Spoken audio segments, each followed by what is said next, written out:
Hello everyone. Today we're going to be reviewing a cybersecurity related research paper.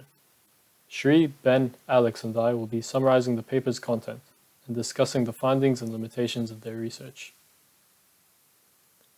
The paper assigned to us was titled An Empirical Assessment of Security Risks of Global Android Banking Apps. The paper focused mostly on investigating the detection and possible causes of security weaknesses in mobile banking applications.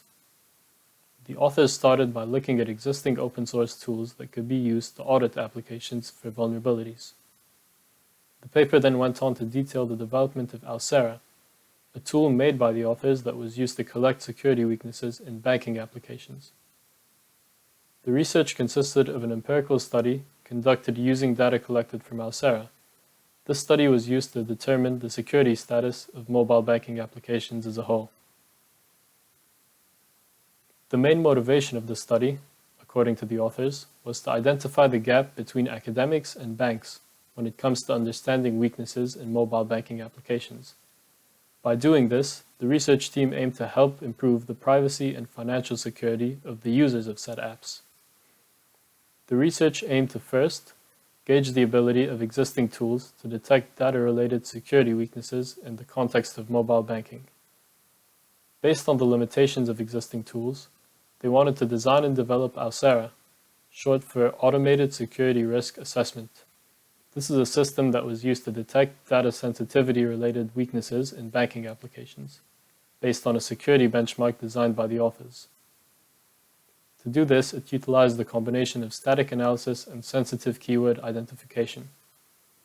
Using data collection from Alcera, the authors then planned to investigate the current security status of the mobile banking ecosystem.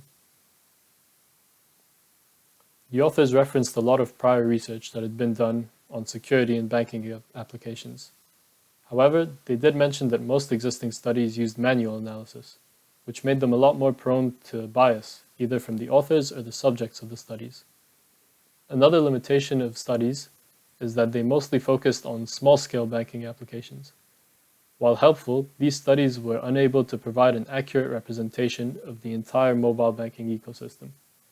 The authors found no existing papers that performed studies on large sample sets of applications. The authors also looked at a number of existing analysis tools and found many limitations in their effectiveness for this research. Firstly, all existing tools were focused on security weaknesses in generic applications, not banking applications. This leaves a lack of focus on data sensitivity-related risks, such as data leakage.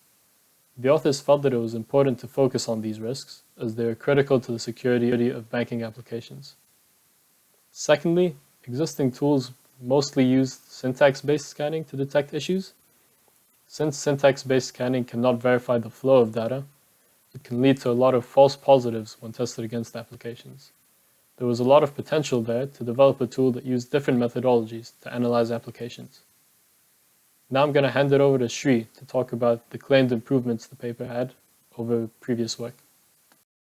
Thank you, Saif. Hi there, my name is Sriniket and I'll be talking about the claimed improvements and contributions of the paper compared to previous work done in the field of bank application security. One of the major weaknesses of previous studies conducted is that they tend to focus on small-scale banking applications. Additionally, the dataset used in these studies is relatively small. For example, in 2015, a paper authored by Bradley Reeves only reviewed 7 applications as a part of its study. Therefore, the conclusions drawn in these studies tend to be biased and cannot represent the security status of the entire banking application ecosystem. This paper significantly improves in that area and records over 2,000 weaknesses in 693 banking applications across 83 countries. This includes apps from major banks such as HSBC and different regional variations of the same banking app such as HSBC's China, Hong Kong, and UK apps. By analyzing such a large dataset, this paper is able to make new conclusions, such as the banking applications in developed countries having on average fewer weaknesses compared to those in developing countries. These conclusions could not be made in previous studies due to the use of smaller datasets, and thus this paper helps provide a holistic overview of the entire banking application ecosystem. In this paper, the results generated by Oursera are obtained in an automated and large-scale fashion. Security risks in Android apps have been previously identified using off-the-shelf services such as Qhu 360 or open-source tools such as Androbugs, MobSF, and Quark. However, these tools usually aim to detect weaknesses in general applications and are not specific to banking applications, whereas Oursera is designed to analyze banking applications in particular. Additionally, the existing tools usually use syntax-based scanning and thus cannot actually verify the data flow through the application. This results in these tools reporting a large number of false positives, which are not related to the leakage of sensitive data. Sensitive data includes information such as the username, password, and PIN of the account holder, whereas an example of non-sensitive data would be the menu title of the application. To minimize false positives being reported, the team behind Oursera has created a keyword database by extracting strings from these 693 applications and filtering them according to the core services of banking apps such as login and payment. Password is an example of such a keyword, and different variants of the same word have also been added to the database. Variables are extracted from the user input and data display components and are matched with the keywords from this database. If a match is identified, then these variables are marked as sources of sensitive data. If this sensitive data then flows into a code point where unauthorized users can access it from either the local storage, external storage, or logging output, it is identified as a sink of sensitive data. A source and sink pair is seen as a vulnerability, as sensitive data originating from the source can be accessed by unauthorized users at the sink. This way, Oursera leverages data flow techniques to accurately detect vulnerabilities in banking applications compared to the previous research conducted in the field.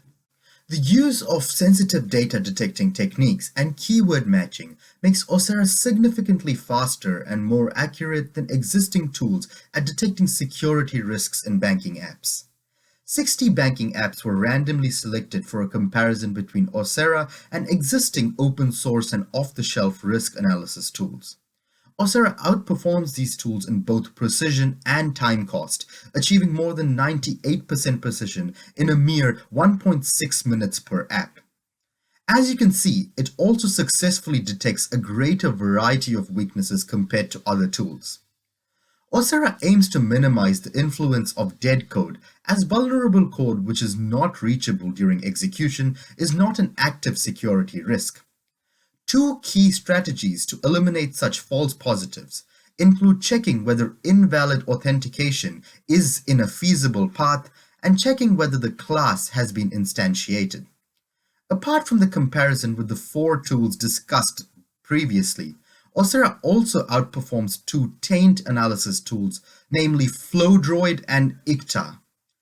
Although these tools rely on sources and sinks, they only aim to identify data leakages in general applications.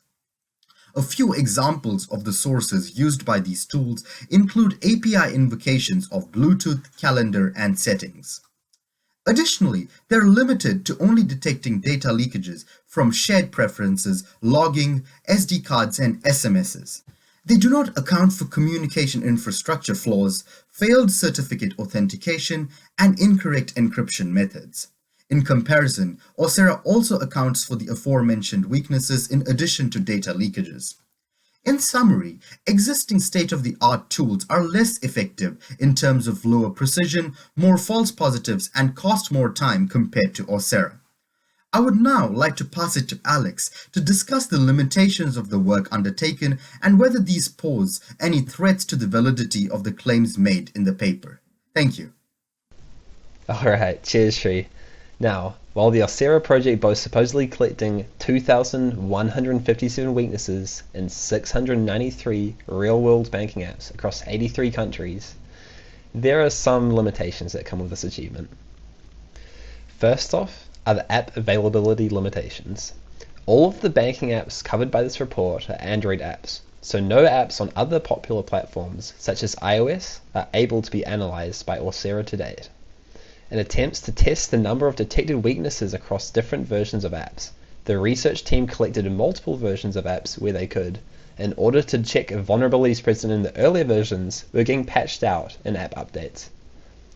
Unfortunately, some of these Android apps, such as Mcoin, do not have older versions of the app publicly available, as some app providers such as Google Play Store only host the latest version of apps, and other app providers which do provide multiple versions were not hosting these apps. Another set of limitations lie in communications with real-world banks. Meetings with real-world banks were held as part of the Auth0 project in an attempt to demonstrate Auth0's vulnerability detection prowess and to warn the banks of any security weaknesses found. According to the authors, during communications with these banks, it was found that the 7 banks they talked in depth with held different mindsets towards assessing the severity of weaknesses and setting security goals. This may indicate that Auth0 may be holding apps under a very high level of scrutiny and demanding standards that are infeasible for some bank software teams to handle as they currently are. This issue is likely the result of differences between the priorities of higher-up executives in the bank and those of the Auth0 research team. In favor of Auth0, another limitation of note is that banks may decide not to disclose confirmations of weaknesses to third parties, as such weaknesses may be considered to be confidential and/or a PR disaster. This means that the papers reported 21 banks that replied and confirmed weaknesses are likely to be a subset of the actual number of banks that have apps with weaknesses. The final lot of limitations focus on problems concerning Auth0's reported accuracy. Auth0's analysis is made up of 3 phases. The first of these phases begins with sensitive data tagging, during which the Auth0 attempts to match certain pieces of code such as strings from user inputs and the data from servers displayed on UI pages with different keywords from their own keyword database. This database helps Auth0 identify sensitive data variations of spellings such as the full string password and abbreviations like PASSWD. This keyword database was intentionally limited to only 70 words, which has both upsides and downsides. An upside to this approach is that the number of false positives where data is accidentally tagged as being sensitive is reduced. Same going for ambiguity between sensitive and ordinary words. However, using this approach, the analysis may miss other sensitive data due to certain keywords being missing from the database. This system of tagging data based on a keyword database makes the whole outcome of the analysis heavily dependent on how programmers named certain elements. It could create situations where programmers name elements differently from the conventional approach, for example, using the name login rather than password, resulting in that data not being tagged as sensitive if their variation is not in the keyword database, thus creating a false negative. Additionally, the only keywords being considered at this point are English and Chinese. Auth0 then goes on to identify functions and data control flow to determine if the sensitive data is being transferred and passed around responsibly, detecting weaknesses where incorrect implementations exist. As Auth0 is built using the SOOT static analysis framework, it inherits all of its shortcomings. SOOT is currently known to have issues with losing track of some types of data flows, where Auth0 creates false negatives when this occurs, as it cannot figure out if the banking apps are transferring their data safely or not in these cases. A last limitation of note is that the research team was unable to evaluate the false negatives when assessing banking apps due to the lack of weakness benchmarks of banking apps. I will now hand over to Ben to present the improvement section. Thanks, Alex. Now that we've talked about the limitations of Auth0, let's look at the improvements. The authors haven't really been explicit with what improvements they have considered. However, their thoughts relate to the sensitive keyword database which is involved in the first phase of Auth0. One of the statements was, in the future work, we may extend the language types. Since this is vague, we strongly recommend starting this expansion with another widely spoken language, like Spanish. They also mentioned that this database can be further extended with the increasing banking apps, This is a noble goal, yet also vague. However, there are costs associated with this. We believe that extending the keyword database to accommodate more banking apps poses a higher risk of false positives when detecting security weaknesses. Well, why is that?